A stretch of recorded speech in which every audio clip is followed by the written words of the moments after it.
Adilah dan rekan saya Aisyah Khairunisa sebagai editor. Kami di sini akan menuturkan penjelasan mengenai materi ke-10 yaitu psikologi dakwah.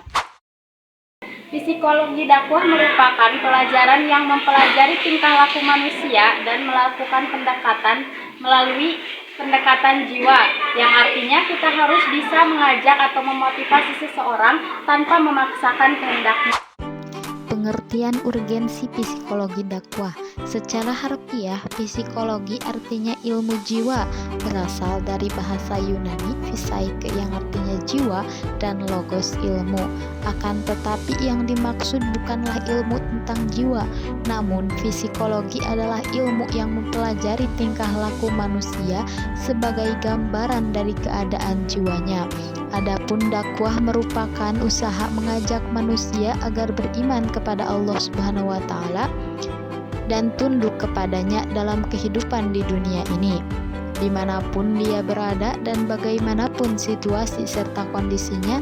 Dengan demikian, psikologi dakwah adalah ilmu yang mempelajari tingkah laku manusia yang merupakan gambaran dari kejiwaannya, guna diarahkan kepada iman dan takwa kepada Allah Subhanahu wa taala.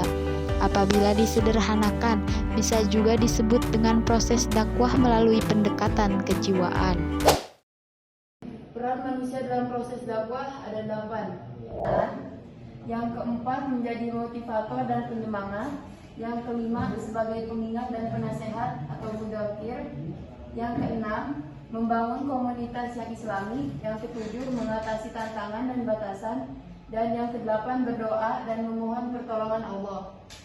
Psikologi dai, pesan dan mad'u. Psikologi pesan dalam dakwah melibatkan pemahaman bagaimana pesan-pesan yang disampaikan oleh seorang dai atau pendakwah diterima, diproses dan dipengaruhi oleh kondisi psikologis dari mad'u atau orang yang didakwahi.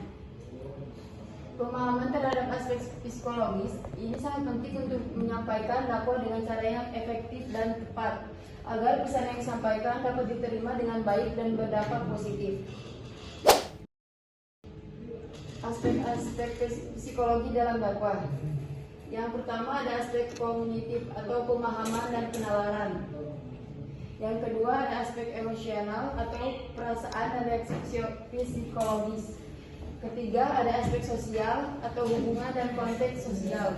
Dan yang keempat ada aspek motivasional atau motivasi dan tujuan hidup. Pembahasan mengenai aspek-aspek psikologi dalam dakwah. Yang pertama, aspek kognitif atau pemahaman dan penalaran. Aspek kognitif berhubungan dengan bagaimana seseorang memproses informasi, memahami konsep, dan mengenal ajaran agama. Yang kedua, aspek emosional atau perasaan dan reaksi psikologis. Aspek emosional adalah faktor penting dalam dakwah karena reaksi emosional dapat sangat mempengaruhi cara orang menerima atau menolak pesan yang disampaikan. Yang ketiga, aspek sosial atau hubungan dan konteks sosial. Aspek sosial berhubungan dengan bagaimana faktor-faktor sosial dan interaksi antar individu mempengaruhi penerimaan dakwah.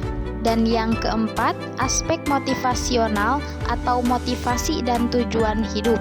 Motivasi adalah dorongan internal yang mendorong seseorang untuk bertindak atau berperilaku dengan cara tertentu dalam dakwah. Memahami motivasi seseorang sangat penting untuk penyampaian pesan yang relevan dengan kebutuhan mereka. Untuk kesimpulan dari psikologi dakwah adalah cabang dasar dari psikologi Islam yang mempelajari perilaku dan proses mental manusia secara islami. Ini mencakup berbagai aspek seperti persepsi, emosi, dan motivasi dan perkembangan manusia yang bertujuan sebagai pembelajaran bagi seorang mad'u agar mampu menerima pesan dakwah dengan baik. Psikologi dakwah mencakup berbagai aspek dasar dari perilaku dan proses mental manusia yang meliputi studi tentang persepsi, motivasi, emosi, belajar memori kepribadian, dan pengembangan antara dai dan mad'u. Izin izin menjawab untuk pertanyaan nomor 1 dari Teh Nada, ya, bagaimana strategi dakwah yang efektif untuk menghadapi audiens yang memiliki persepsi negatif terhadap agama. Ada banyak sekali cara untuk pendekatan yang bisa dilakukan, tapi saya mengambil 2 poin di sini, ya.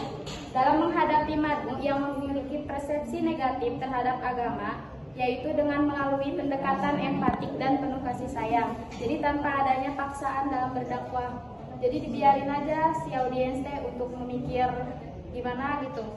Gak harus melakukan apa yang kita suruh, tapi untuk kebaikan mah harus tetap diikuti.